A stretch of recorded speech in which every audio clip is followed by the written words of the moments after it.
tingin ka, parang hindi mo naalala ang kwarto natin. Siyempre naman, naalala ko to.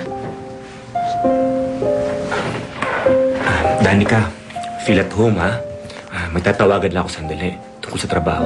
Babalik ako agad. Ha? Sige. Ano? Naisiraan ka na ba? Pupunta ka kay Paolo? Kung yun lang ang paraan para mailigtas ko ang anak ko, gagawin ko yun, Dory. Ay, naku, Lorna. Si Paolo, mapangalan na tao yun. Di ba hinabla-habla kinangay doon isang araw noon? Tapos, alam mo, yung ginagawa mong yan, ha? Baka imbis na mapabuti ang kalagayan ng Angelita, lalo ka napahamak sa gagawin mo. Dory, wala na akong choice. Alam mo, kahit kumapit pa ako sa patalim, gagawin ko yun para lang mabuhay si Angelita. Basta ako, ha? Kinakabalak sa gagawin mong yan. Di ba lang mapunta ako sa impyerno?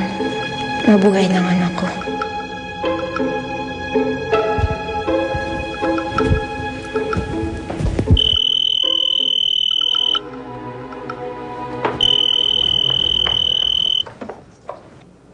Hello?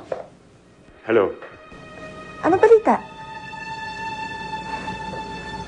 Galing siya dito kanina.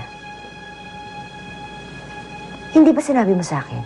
Ikaw na bahala kay Lorna. Don't worry, Rita. Hawak ko na ngayon si Danica.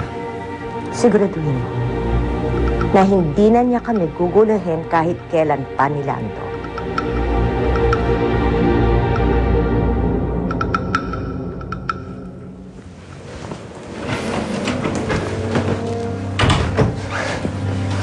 Danica, miss na kita. Bakit, Danica? Ano kasi, hindi ako pwede ngayon. Meron ako eh.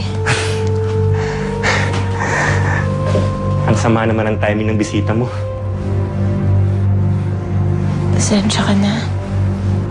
Pero okay lang yun. Maghihintay pa rin ako. Labas na muna ako, Danica.